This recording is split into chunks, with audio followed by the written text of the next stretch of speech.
तो उसने पूरे गांव को बुलाया था। सुबह सुबह सरला के घर चारों ओर चहल पहल थी। हर तरफ खुशियों का माहौल था। उसके घर के बाहर हलवाई बड़े बड़े बर्तनों में मिठाइयां तल रहे थे।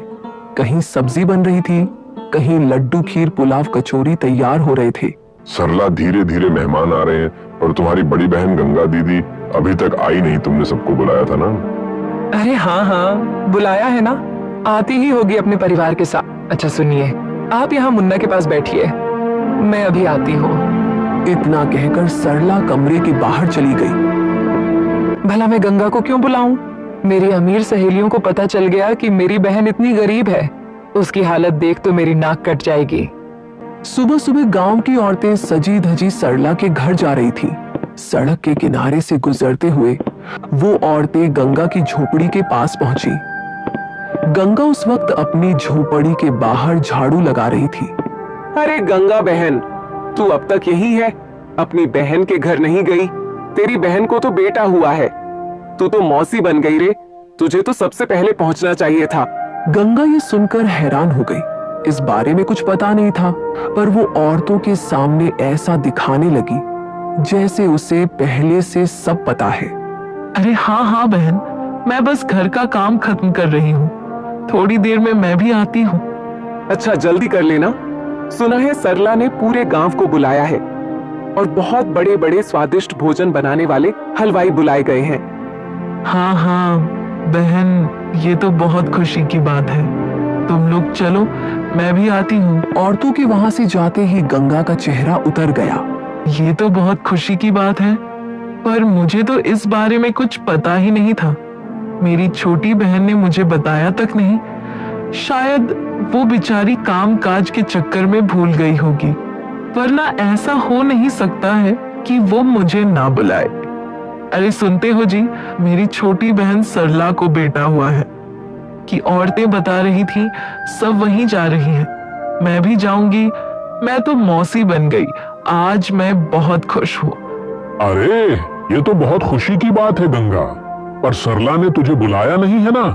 बिना बुलाए वहां जाना सही नहीं होगा। तुम वहां मत जाना, लोग क्या कहेंगे? अरे वो बेचारी काम काज में भूल गई होगी, इतनी बड़ी खुशी की बात है, इन सब में किसे सब याद रहता है। माँ चलो ना, मैं भी जाऊंगा। मैं तो अब बड़ा भाई बन गया। मुझे भी अपने छोटे भाई को देखना है। सुनिए जी, आप चिंता मत करिए, हम दोनों आज जा रहे हैं। सरला के घर देखना, वो हमें देखकर बहुत खुश होगी। ठीक है, पर ज्यादा देर मत लगाना, मुझे खेत जाना है, मैं अब चलता हूँ। इतना कहकर गंगा का पति रमेश खेत जाने के लिए निकल गया, पर उसे गंगा का बिना बुलाए सरला के घर जाना ठीक नहीं लगा। इधर गंगा सोच में पड़ जाती है कि अपनी बहन के घर क्या तोहफा लेकर जाऊं। बहुत सोचने के बाद उसे कुछ याद आया। अभी तो हमारे पास देने के लिए ज्यादा कुछ नहीं है, पर मैंने अपने हाथों से एक स्वेटर बुना था। सोचा था जब सरला को बच्चा होगा तो उसे दूंगी। आज वही दिन आ गया। चलो बेटा, यही लेकर चलते हैं। हाँ माँ, ये तो बहुत प्यारा तोहफा है, मौसी को बहुत अच्छा लगेगा। गंगा अपने बेटे को लेकर धीरे धीरे सरला के घर की ओर चल पड़ती है। गंगा दिल की साफ और भोली भाली थी। उसे क्या पता था आज बिना बुलाए उसकी बहन के घर जाने से उसके साथ क्या होगा। उधर सरला अपने पति और छोटे बच्चे के साथ सज धज कर पूजा में बैठी थी। घर में बहुत भीड़ थी। गांव के बड़े बड़े लोग, रिश्तेदार और औरतें सब वहीं बैठे थे और पंडित जी मंत्र पढ़ रहे थे। थोड़ी देर बाद गंगा अपने बेटे का हाथ पकड़कर वहां पहुंची। उसने दरवाजे से ही अंदर झांका। गंगा हिम्मत करके बैठक तक पहुंची और वहीं पर ही रुककर मन ही मन सोचने लगी, इतने सारे मेहमान आए हैं, सब महंगे तोहफे लाए हैं, और मेरे पास तो बस अपने हाथों से बुना हुआ स्वेटर है। माँ चलो ना, अंदर चलो, देखो ना मौसी छोटे भाई को लेकर बैठी है। थोड़ा रुक जा बेटा, मुझे कुछ ठीक नहीं लग रहा है। सारी औरतें अच्छी अच्छी साड़ी पहनकर आई है, सबने गहने पहन रखे हैं। उसी समय सरला की नजर दरवाजे की तरफ पड़ी। उसने देखा गंगा अपनी बेटे के साथ खड़ी है। पुरानी साड़ी पहने सरला चौंक गई। उसके चेहरे का रंग उतर गया। वो मन ही मन सोचने लगी, हे भगवान, ये गंगा यहाँ क्या कर रही है? बिना बुलाए यहाँ कैसे आ गई? मुझे कुछ करना होगा। सुनिए जी, मैं अभी आती हूँ, आप मुन्ना का ख्याल रखिएगा। अरे तुम पूजा के बीच में कहाँ जा रही हो अचानक? अरे वो, मुझे एक बहुत जरूरी काम याद आ गया है, बस थोड़ी देर में आती हूँ। इतना कहकर सरला धीरे से उठी और गंगा की तरफ बढ़ी। सरला बाहर आई तो गंगा ने मुस्कुराते हुए कहा, बधाई हो मेरी प्यारी बहन, तू माँ बन गई, मैं मौसी बन गई। भगवान करे तेरे लाल की उम्र लंबी हो। मैं आज बहुत खुश हूँ। अरे तू यहाँ कैसे आ गई? मैंने तो तुझे बुलाया भी नहीं था। अगर किसी को पता चल गया कि तू मेरी सगी बहन है तो समाज में मेरी नाक कट जाएगी। गंगा का चेहरा उतर गया। उसकी आंखों में आंसू आ गए। सरला ने थोड़ी नरमी दिखाते हुए कहा, देख, बुरा मत मानना बहन, मगर मैंने तुम्हें इसलिए नहीं बुलाया क्योंकि यहाँ गांव के बड़े बड़े घरों के लोग आए हैं। अगर उन्हें पता चल गया कि तू मेरी सगी बहन है, तेरी गरीबी देख के तो मेरी इज्जत मिट्टी में मिल जाएगी। आना ही था तो थोड़े ढंग के कपड़े पहन कर आती। मुझे माफ कर दे बहन, तू ठीक कह रही है। मैं तो बस बहुत खुश थी। मैं मौसी बन गई, इसलिए अपने आप को रोक नहीं पाई। देख, मैं तेरे मुन्ना के लिए अपने हाथों से बुना हुआ स्वेटर लेकर आई हूँ। ये तू रख ले बहन। अरे मेरे बच्चे के पास तो पहले से ही बहुत महंगे कपड़े हैं, क्या जरूरत थी ये ऊन का स्वेटर लाने की? जरा एक बार देख तो, लोग कितने सुंदर और महंगे तोहफे लेकर आए हैं। अरे बाप रे, और मेहमान आ रहे हैं, उन्होंने तुझे देख लिया तो क्या होगा? तू चल, उस कमरे में चल जल्दी। सरला गंगा और उसके बेटे को कमरे में लेकर गई। अब सुनो, तुम दोनों यहां से बाहर मत निकलना। किसी को भी मत बताना कि तुम मेरी बहन हो, समझी ना? जैसे ही सब लोग खाना खाने बैठेंगे, तुम दोनों पीछे से दरवाजे से चुपचाप निकल जाना। इतना कहकर सरला वापस पूजा में जाकर बैठ गई। इधर गंगा जमीन पर बैठकर बहुत रोने लगी। बेटा, तेरे पिताजी सही कह रहे थे। मुझे यहाँ बिना बुलाए नहीं आना चाहिए था। हे भगवान, मुझसे आज बहुत बड़ी भूल हो गई। माँ तुम मत रो, मौसी ने हमारे साथ ऐसा क्यों किया? अब क्या वो हमें मेरे छोटे भाई से मिलने भी नहीं देगी? गंगा के पास उसके बेटे राहुल के सवालों का कोई जवाब नहीं था। थोड़ी देर बाद पूजा खत्म हुई। गांव के सारे लोग बैठकर खाना खा रहे थे। चारों ओर तरह तरह की मिठाई, पकवान और स्वादिष्ट व्यंजन की खुशबू फैल रही थी। उसी वक्त गंगा का मासूम बेटा राहुल धीरे से उठा और गंगा से बिना कुछ कहे बाहर निकल गया। कुछ देर बाद दो औरतें खाना खाकर सरला के कमरे की ओर देखी। वहां गंगा बैठी हुई थी। उसे वहां देखकर औरतें कमरे के अंदर चली गई। अरे तुम कौन हो और यहाँ सरला के कमरे में क्यों बैठी हो? हमने पहले तो तुम्हें कहीं देखा नहीं। अरे हाँ, तुम अकेले यहाँ इस कमरे में क्यों बैठी थी? कौन हो तुम? क्या कर रही हो यहाँ? दोनों औरतें सवाल पूछने लगी। गंगा घबरा गई।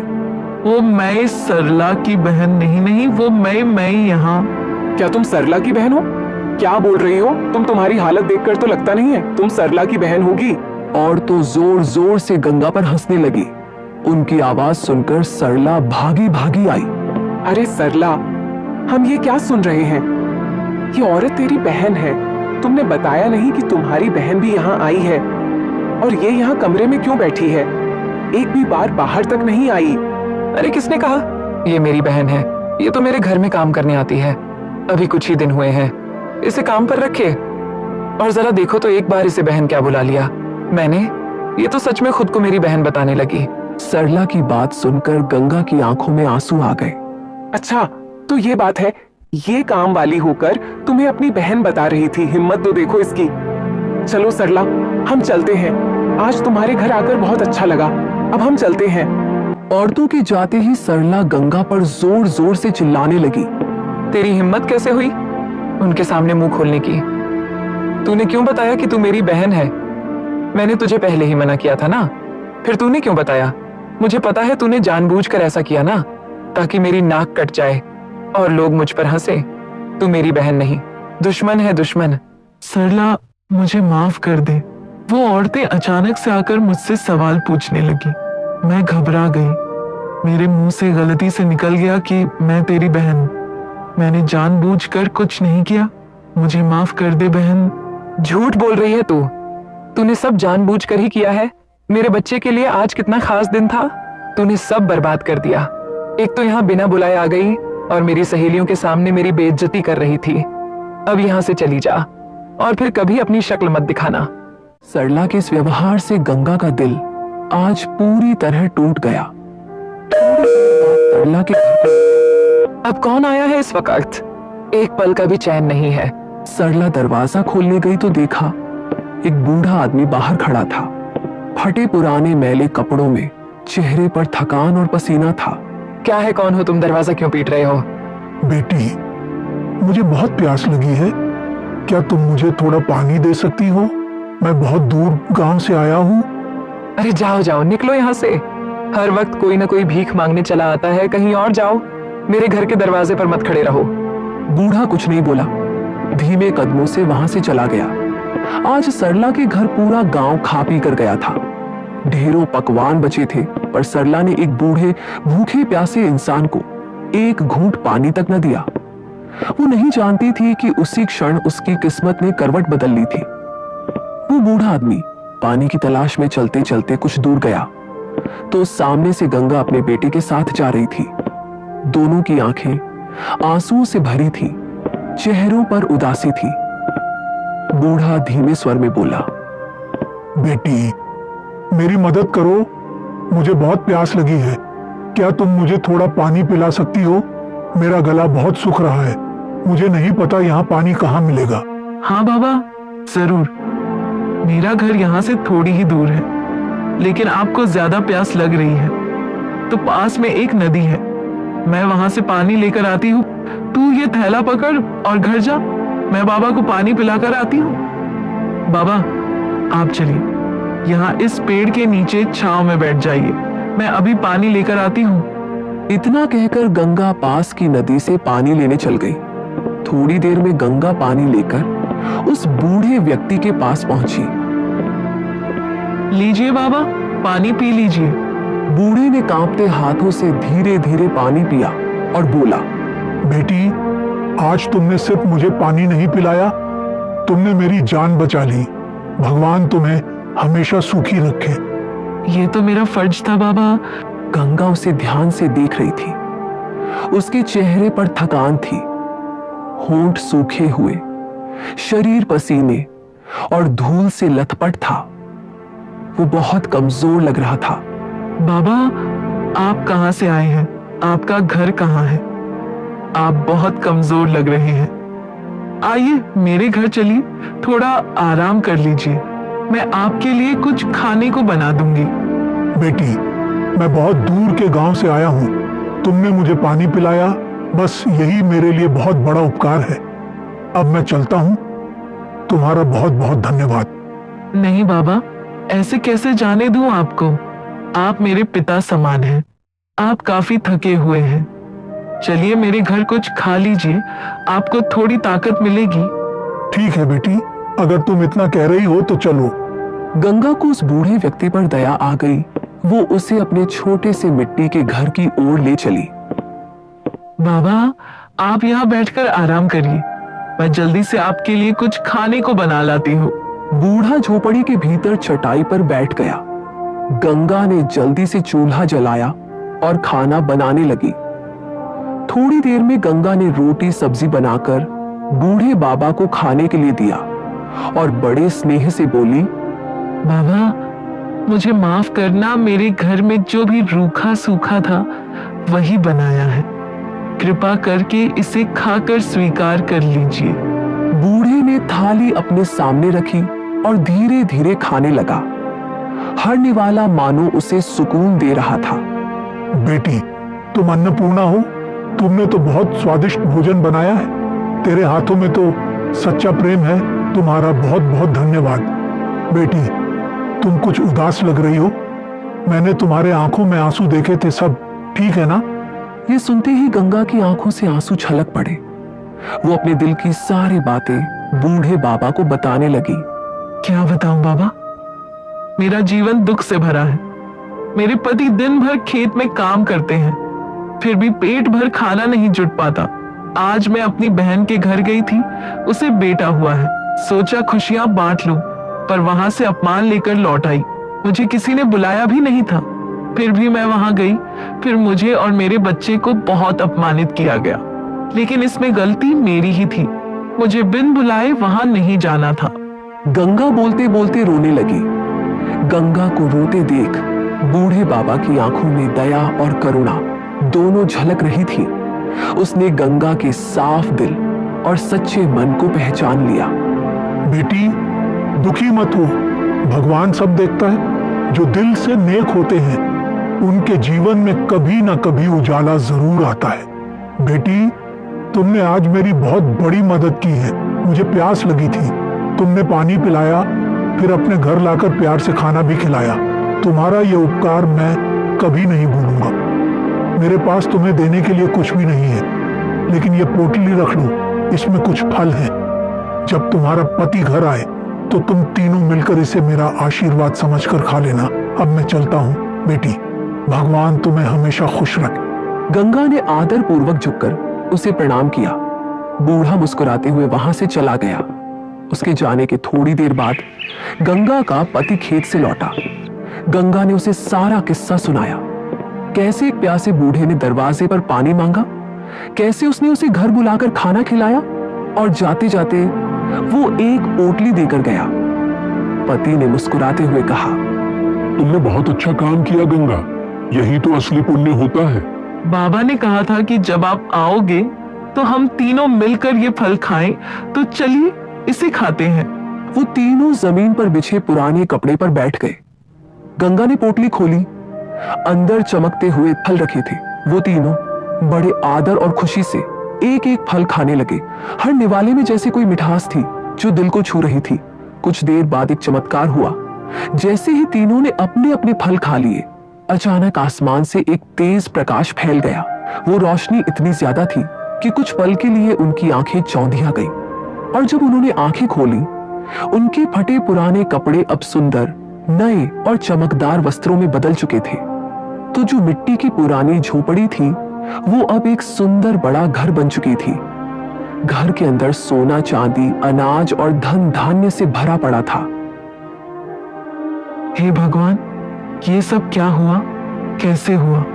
सुनिए जी, ये सब उन बाबा के दिए हुए फल खाने से हुआ है। जैसे ही हमने फल खाए, ये सब बदल गया। लगता है आज ईश्वर इंसान के रूप में हमारे घर आए थे, हमारी परीक्षा लेने। गंगा, तुम सही कह रहे हो। वो बाबा कोई आम इंसान तो नहीं थे। ये सब तुम्हारे नेक दिल की वजह से हुआ। आखिर ईश्वर ने तुम्हारी प्रार्थना सुन ली। तीनों बहुत खुश हुए। उन्होंने भगवान का धन्यवाद किया और उस दिन के बाद से वे खुशी खुशी अपना जीवन जीने लगे। कुछ दिन बीत गए। उधर सरला के घर में हालात बदल गए थे। सरला जी, अब मैं काम पर नहीं आ पाऊंगी। मेरे बेटे को शहर में नौकरी मिल गई है। अब वो मुझे कहीं भी काम करने नहीं देगा।